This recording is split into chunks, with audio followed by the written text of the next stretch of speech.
A primavera está a chegar e com ela novos ritmos de leitura. Leia artigos de opinião e receba acesso antecipado a todos os episódios Podcast Plus. Acompanhe a atualidade ao minuto. Assine hoje o Observador com até 58% de desconto e habilite-se a ganhar uma tote bag e um voucher da Livraria Almedina. Tudo em observador.pt.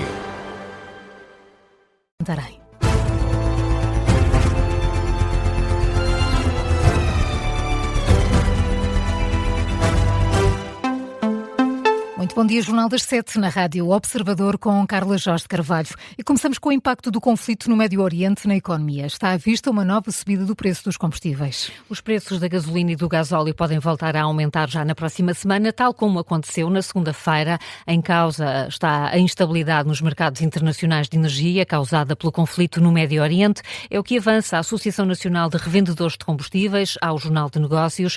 O vice-presidente da ANAREC ressalva ainda assim que o aumento não deverá ser tão grande como aconteceu esta semana. José Rodrigues explica que a evolução dos preços vai depender sobretudo da cotação internacional do petróleo e do fecho dos mercados nas próximas horas, sendo que nos últimos dias o crudo voltou a rondar os $100 por barril e chegou mesmo a ultrapassar esse valor, o que faz disparar o preço dos combustíveis. E perante esta instabilidade, os 32 países membros da Agência Internacional de Energia decidiram libertar nos mercados 400 milhões de barris de petróleo das reservas estratégicas. Portugal está incluído nesta lista, vai libertar nas próximas semanas 2 milhões de barris para tentar reduzir os preços no mercado.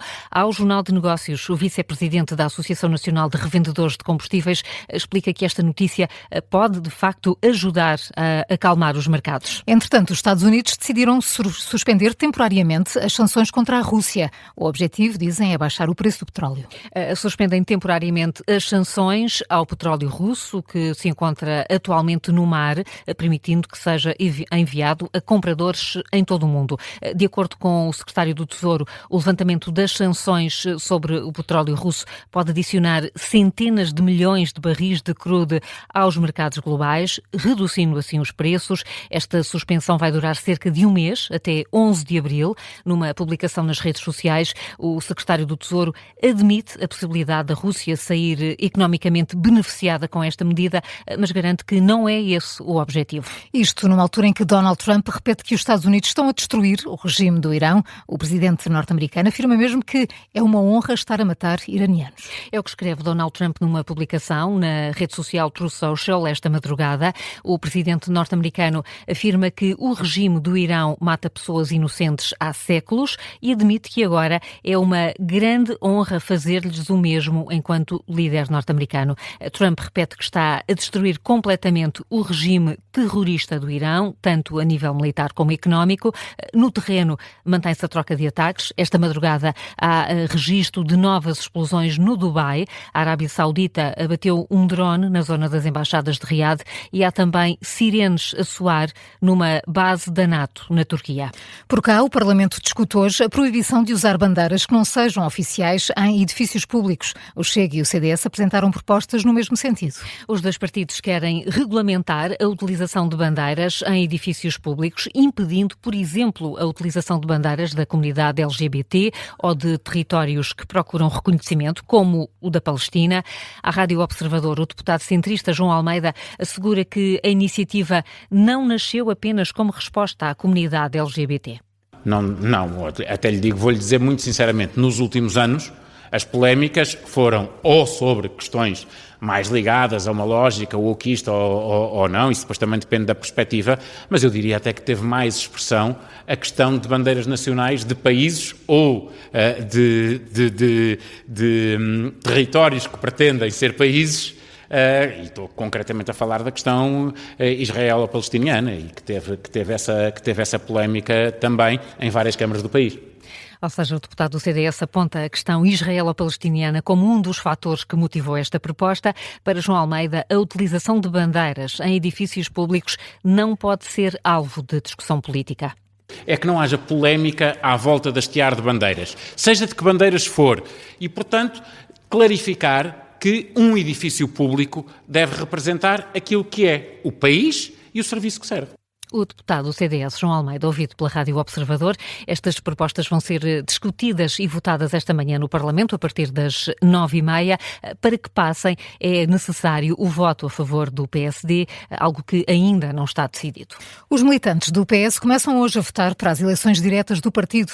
O atual secretário-geral, José Luís Carneiro, volta a ser candidato único. São mais de 39 mil os militantes que podem votar. É um aumento de cerca de 5 mil em relação às últimas diretas que elegeram o José Luís Carneiro em junho de 2025. Na altura, Carneiro também foi candidato único à liderança do PS, foi eleito com mais de 95% dos votos. Além de votar para a liderança, os militantes socialistas vão também, entre hoje e amanhã, eleger os delegados ao Congresso Nacional, marcado para os dias 27, 28 e 29 deste mês, março, em Viseu. O antigo deputado do PS, Ascenso Simões, critica a liderança de José Luís Carneiro. Convidado na Vichy Soase da Rádio Observador, Ascenso Simões defende que um líder tem de estar pronto para o confronto e não assentar nos consensos. Em vésperas das diretas e com o Congresso Nacional marcado já, o ex-deputado diz que a postura de José Luís Carneiro deixa ainda muito a desejar. Um líder não se afirma nos consensos. A forma como ele convocou agora o Congresso é uma forma estranha. Depois, na Comissão Nacional, quando ele levou o regulamento do Congresso e a redução do número de delegados, ou seja, mais de um terço dos conselhos não tem delegados, outro terço tem um delegado. Portanto, fazer um congresso, que é um congressozinho, demonstra medo. Pois um líder tem que ser líder com confronto. Ninguém é líder sem confronto. Ninguém. Ascenso Simões considera que o PS não vai regressar ao poder enquanto as coisas não mudarem. Declarações no programa da Rádio Observador, Vichy Soase. Uma entrevista que repete logo a seguir ao Jornal da 13h. Ferro Rodrigues faltou à tomada de posse de António José Seguro devido a um conflito com Aguiar Branco. O antigo presidente da Assembleia da República informou previamente António José Seguro e Marcelo Rebelo de Sousa de que não iria à cerimónia. A ruptura começou quando, no início do ano passado, André Ventura voltou a associar Ferro Rodrigues, antigo líder do PS e ex-presidente da Assembleia da República, ao caso Casa Pia. Ferro queixou-se e escreveu uma carta a Aguiar Branco, na qual criticou o silêncio do presidente da Assembleia da República perante a referência de André Ventura. Aguiar Branco justificou, apontou à liberdade de expressão, é de resto o que tem feito em relação às declarações mais polémicas de André Ventura. Ora, de acordo com o Semanário Expresso, foi este o motivo do conflito e que fez com que Ferro Rodrigues decidisse não voltar à Assembleia a convite do atual Presidente do Parlamento. Estamos a 3 dias do arranque da primeira urgência regional de obstetrícia e ginecologia. A partir de segunda-feira, o Hospital Beatriz Ângelo, em Loures, passa a receber os utentes de Vila Franca de Xira. Este fim de semana vai ter algumas urgências encerradas.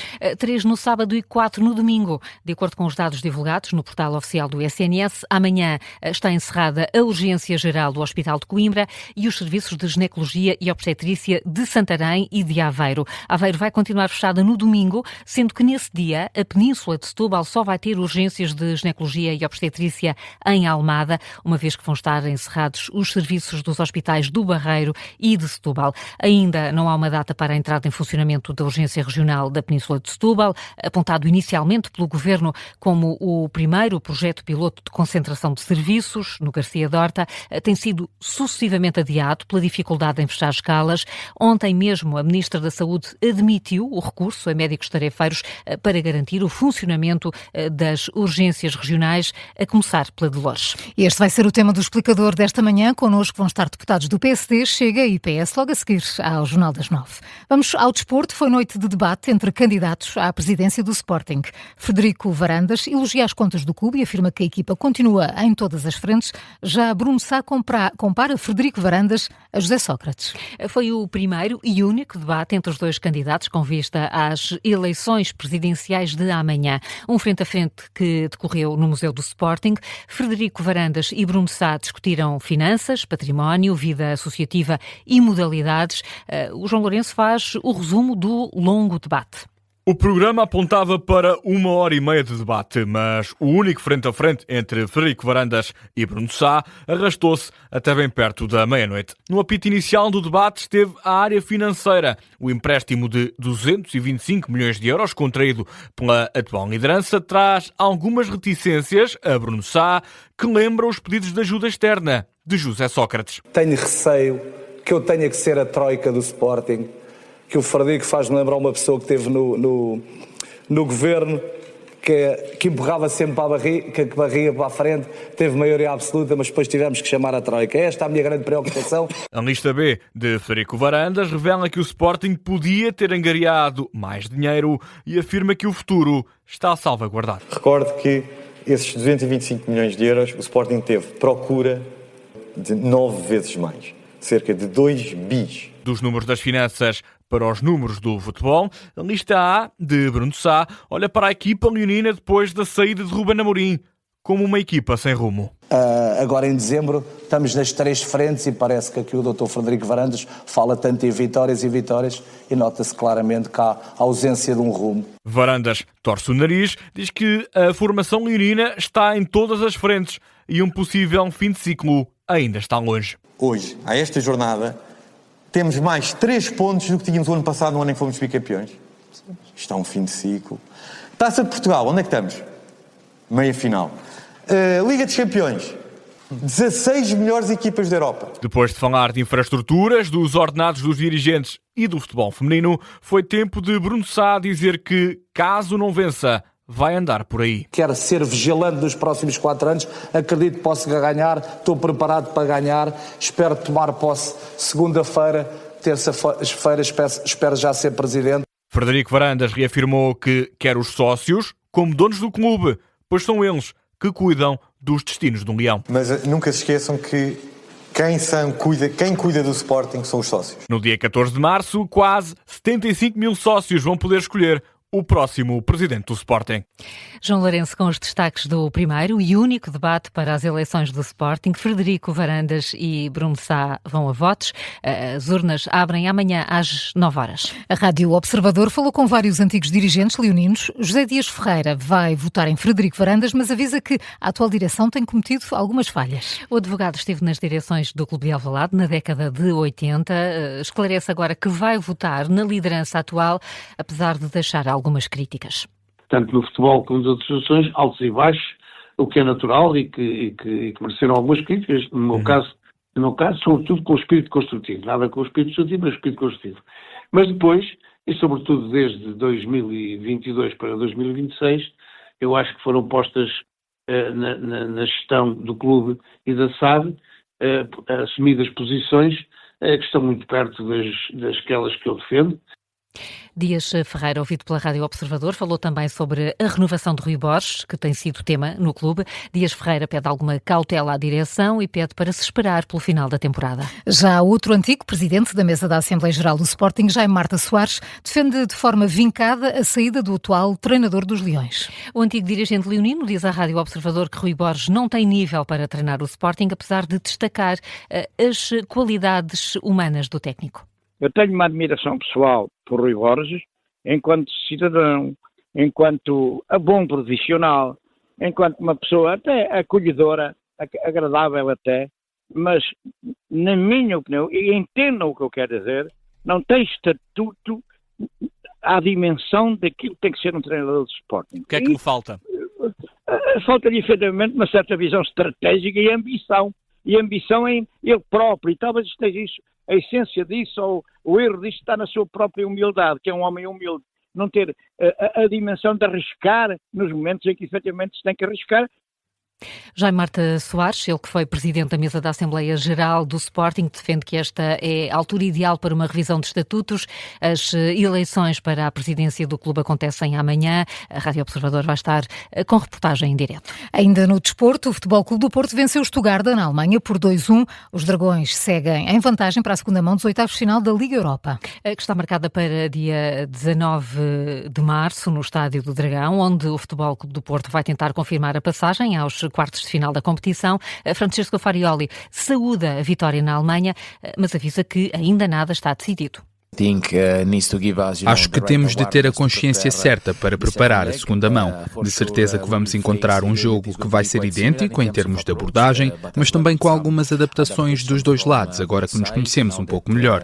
Vai ser um bom estudo e uma boa estratégia, portanto temos de estar preparados para diferentes possibilidades e diferentes cenários.